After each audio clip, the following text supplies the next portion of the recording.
Dia bisa melihat kebenaran itu dengan iman dia. Dia sesungguhnya bisa melihat. Justru orang banyak itulah yang mengalami kebutaan. Mereka tidak memiliki iman. Mereka bisa melihat Yesus secara fisik, tapi tidak dapat melihat kebenaran.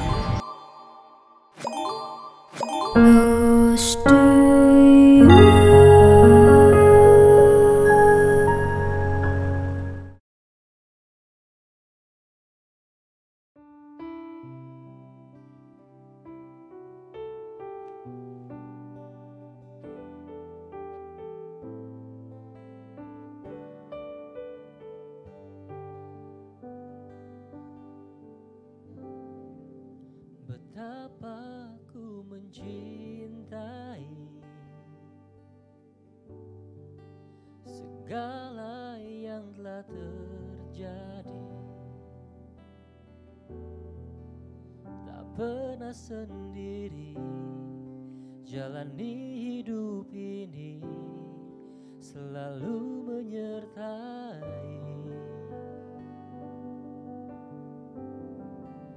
Betapa ku menyadari di dalam hidupku ini Kau selalu memberi rancangan terbaik oleh karena kasih.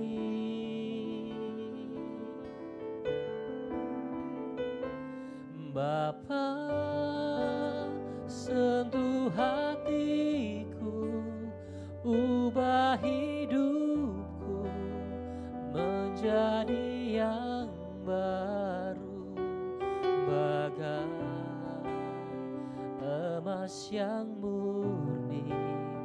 Kau membentuk bejana hatiku. Bapa, ajarku mengerti sebuah kasih yang selalu memberi, bagai air mengalir yang tiada pernah berhenti.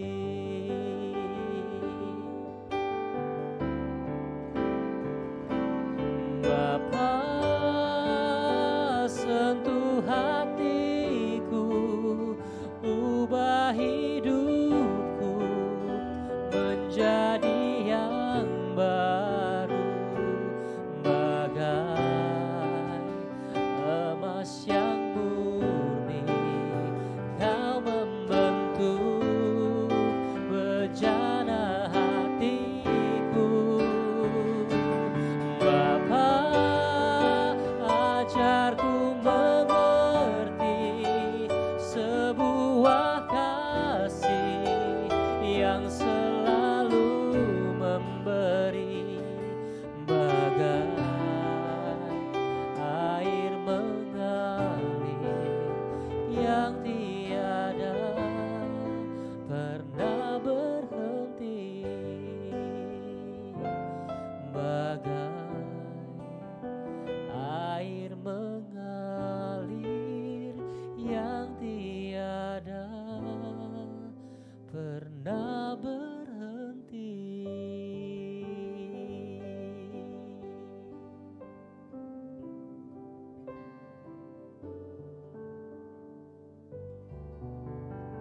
Shalom, selamat pagi Bapak Ibu Saudara sekalian yang dikasihi oleh Tuhan Yesus Kristus. Kembali kita berjumpa lagi di dalam acara Close to You. Sebelumnya, mari kita tundukkan kepala, kita berdoa. Bapa kami di surga, terima kasih atas segala berkat-Mu, penyertaan-Mu hingga saat ini. Dan pada pagi hari ini kembali kami mau belajar mengenai berkat firman-Mu yang akan kami dengar dan kami percaya Tuhan. Segala sesuatunya Tuhan berikan bagi kami, agar kami boleh lebih lagi menjadi dewasa rohani di dalam Tuhan. Terima kasih ya Tuhan, berfirmanlah Tuhan saat ini. Kami mau terima dengan ucapan syukur di dalam nama Tuhan Yesus. Amin. Rema firman Tuhan pada pagi hari ini judulnya adalah imanmu menyelamatkanmu. Di sini saya mendapatkan satu rema dari kisah tentang Yesus menyembuhkan Bartimeus. Bartimeus adalah anak dari Timeus. Dia adalah seorang yang buta. Dalam pasal Markus 10 ayat 46 sampai 52 tercatat kisahnya bagaimana Yesus menyembuhkan Bartimeus tersebut. Ketika Yesus bersama murid-murid dan banyak orang keluar dari Yeriko, di situ ada seorang pengemis buta yang duduk di pinggir jalan. Ada beberapa langkah yang akan kita pelajari dari Bartimeus ini sampai dia bisa menerima kesembuhan dari Tuhan. Kita baca di Markus 10 ayat 47. Markus 10 ayat 47. Ketika didengarnya bahwa itu adalah Yesus orang Nazaret, mulailah ia berseru, "Yesus anak Daud, kasihanilah aku." Ada beberapa hal yang perlu kita catat. Di sini Bartimeus mendengar bahwa itu adalah Yesus orang Nazaret. Artinya dia tahu siapa itu Yesus. Dia sudah pernah mendengar berita tentang Yesus itu. Yesus yang sudah menyembuhkan banyak orang. Yesus yang memiliki kuasa. Yesus yang adalah anak Allah. Di sini dilanjutkan dengan tindakan yang berikut. Yang kedua, ia berseru, "Yesus anak Daud, kasihanilah aku." Bartimeus kenal siapa Yesus. Bartimeus tahu Yesus adalah anak Daud. Bartimeus itu tahu Yesus punya kuasa. Yang dia minta adalah belas kasihan Tuhan. Kasihanilah aku. Dilanjutkan di ayat Markus 10 ayat 48. Banyak orang menegurnya supaya ia diam. Namun semakin keras ia berseru, "Anak Daud, kasihanilah aku." Orang-orang di sekitar justru melarang dia untuk diam, untuk tidak berteriak kepada Yesus. Tetapi apa yang dilakukan oleh Bartimeus? Justru semakin ia berseru dengan keras. Hal ini adalah satu totalitas yang dilakukan oleh Bartimeus. Dan apa yang dia bisa hanyalah berteriak dan berseru. Karena dia adalah seorang yang buta, yang tidak dapat melihat. Di sini saya teringat akan kisah tentang perumpamaan tentang seorang penabur yang dikatakan benih itu jatuh di tanah yang memiliki semak berduri. Ketika benih itu tumbuh dan duri sudah mulai menghimpit, kekhawatiran, pengaruh dari dunia luar menghimpit iman itu, menghimpit benih itu, sehingga benih itu bukannya tumbuh tapi dia menjadi mati. Tapi tidak yang terjadi pada Bartimeus. Ketika Bartimeus mendapatkan tekanan dari orang-orang sekitar untuk berhenti diam, tidak berseru, justru dia melakukannya lebih lagi dengan totalitas karena dia mengenal siapa Yesus itu. Dia berseru lagi lebih keras lagi, "Anak Daud, kasihanilah aku." Dan saat Yesus menoleh ke belakang dan memanggil dia, orang malah menasehati, "Kuatkanlah hatimu." Di sini kita seringkali melakukan hal yang sama. Kita seringkali melakukan seperti orang-orang yang di sekitar Yesus, merasa memiliki roh yang lebih kuat, merasa lebih kudus, merasa lebih tinggi dari Bartimeus. Bahkan menasihati orang itu, "Kuatkanlah hatimu." Justru Yesus melihat orang yang memiliki kerendahan hati. Yesus memanggil Bartimeus. Markus 10 ayat 50. Apa yang terjadi? Lalu ia menanggalkan jubahnya. Ia segera berdiri dan pergi mendapatkan Yesus. Menanggalkan jubahnya. Pada saat itu pengemis menggunakan jubah sebagai simbol dia adalah seorang pengemis. jubah itu ditanggalkan, hidup lamanya itu ditinggalkan, tidak lagi dia gunakan. Dia bangkit berdiri dan pergi mendapatkan Yesus. Di sini kita bisa melihat Bartimius, seorang yang buta, tapi dia mendengar berita tentang Yesus. Dia bisa melihat kebenaran itu dengan iman dia. Dia sesungguhnya bisa melihat justru orang banyak itulah yang mengalami kebutaan. Mereka tidak memiliki iman. Mereka bisa melihat Yesus secara fisik, tapi tidak dapat melihat kebenaran. Dia tanggalkan jubahnya. Dia berdiri dan mendapati Yesus. Hal yang sama ketika kita menghadapi satu problem dan masalah dalam hidup kita. Seringkali ada ego kita yang mengatakan, aku masih kuat, aku masih memiliki harta, aku masih memiliki keuangan yang cukup kuat, aku masih dapat mampu berdiri. Itulah jubah yang kita gunakan. Hendaknya kita mengikuti apa yang dilakukan Bartimius. Tinggalkan semuanya itu. Pengetahuan kita, kekuatan kita, tinggalkan semuanya itu dan pergi dapati Yesus. Ketika Yesus memanggil kita, Bartimius dapat melihat kebenaran melalui imannya. Tapi orang-orang itu justru mengalami kebutaan. Pergi, berdiri dan pergi kepada Yesus. Yesus bertanya, apa yang engkau inginkan? Dan Bartimius menjawab, Rabuni, supaya aku dapat melihat secara fisik, melihat kelemahannya dia. Dia mengalami kebutaan, tidak dapat melihat secara fisik, dan dia hanya butuh belas kasihan Tuhan. Karena dia sudah tahu siapa Yesus itu. Allah yang Maha Kuasa, yang mampu menyembuhkan orang buta menjadi melihat, yang mampu membuat seseorang dapat lumpuh berjalan kembali. Markus 10 ayat yang ke-52 kita baca. Lalu kata Yesus kepadanya, pergilah, imanmu telah menyelamatkan engkau. Pada saat itu juga melihatlah ia, lalu ia mengikuti Yesus dalam perjalanannya. Saya membaca ini cukup aneh. Ketika Bartimius meminta Yesus untuk menyembuhkan matanya, justru Yesus menjawab, imanmu menyelamatkan. Kok bukan imanmu menyembuhkanmu? Dalam hal ini,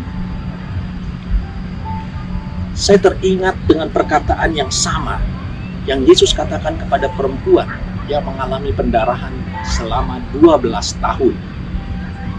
Ketika itu, wanita itu memiliki keyakinan dan kepercayaan dan iman yang teguh, asalku jamah jumbai jubahnya, aku akan mengalami kesembuhan. Dan Yesus menjawabnya, imanmu menyelamatkan, bukan menyembuhkan. Dalam hal ini kita belajar bahwa iman itu adalah percaya kepada Yesus, tahu siapa itu Yesus, anak Allah yang datang ke dalam dunia, yang menyembuhkan, yang memulihkan, yang menebus segala dosa kita. Dosa yang membawa kita kepada maut, kita diangkat oleh Yesus, ditebus dengan harga yang mahal. Dia mati, dia bangkit. Itulah iman yang sesungguhnya. Di sini Yesus tekankan, keselamatan itu jauh lebih penting daripada kesembuhan. Ketika kita memiliki iman, kita sudah tahu arti keselamatan, maka Tuhan juga bisa memberikan kesembuhan itu kepada kita.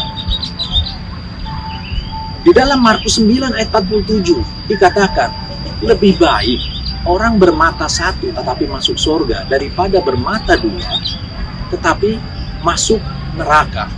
Itulah yang Tuhan tekankan. Imanmu menyelamatkan kamu. setelah kita mengetahui keselamatan yang Tuhan sudah berikan, dan kita tahu kuasa Tuhan, maka kesembuhan itu bisa kita terima oleh karena belas kasihan Tuhan. Itulah yang dikatakan Bartimius. Di ayat yang penutup Roma 10 ayat 17, demikian firman Tuhan. Jadi, iman timbul dari pendengaran, dan pendengaran oleh firman Kristus. Berarti apa? Iman timbul dari pendengaran. Seperti Bartimius memiliki iman karena dia sudah tahu, dia sudah dengar siapa Yesus orang Nazaret itu. Dia adalah anak Daud, anak Allah yang memiliki kuasa. Iman timbul dari pendengaran. Pendengaran oleh firman Kristus. Mau kita beriman, dengarlah firman Tuhan. Baca Alkitab, baca firman Tuhan, maka iman kita akan bertumbuh. Kita memiliki iman, mendengar firman Kristus, dan bertindak seperti Bartimius. Kita mendengar firman, kita bertumbuh imannya, dan bertindak apapun yang terjadi. Seperti yang Bartimius lakukan, maka iman kita akan menyelamatkan kita. Dan oleh karena belas kasihan Tuhan, kita akan mengalami kesembuhan dan pertolongan Tuhan. Apapun yang kita alami dalam hidup ini, yakin dan percaya Tuhan kita mampu. Yang kita butuhkan hanyalah iman dan belas kasihan Tuhan. Amin. Mari kita tundukkan kepala, kita berdoa. Tuhan Bapa kami di surga, terima kasih berkat firman-Mu kembali menegur kami, mengingatkan kami kembali agar kami boleh menjadi anak-anak-Mu yang taat, yang mendengar firman Tuhan. Kami mau bertumbuh iman kami. Kami mau tahu Tuhan, sungguh-sungguh akan kuasa-Mu dan mengalaminya. Dan kami mau Tuhan bertindak setelah iman kami bertumbuh dengan tindakan kami, maka Engkau akan memberkati kami. Seperti Engkau menyembuhkan Bartimius dengan dasar yang benar, Tuhan selalu mendengar seluruh doa kami. Belas kasihan-Mu dicurahkan bagi kami semua. Setiap problem persoalan dalam kehidupan kami, masalah ekonomi, masalah keluarga kami, masalah sakit penyakit kami, Tuhan berikan kesembuhan dan pemulihan yang sempurna. Oh, semua itu oleh karena belas kasihan Tuhan bagi kami semua. Dan kami beriman kepada Tuhan. Tidak ada yang mustahil. Tuhan akan jawab semua seru doa kami. Terima kasih ya Tuhan. Di dalam nama Tuhan Yesus, kami sudah berdoa dan mengucap syukur. Amin. Demikian acara Close to You pada episode kali ini. Sampai berjumpa di acara episode berikutnya. Close to You. Tuhan Yesus memberkati.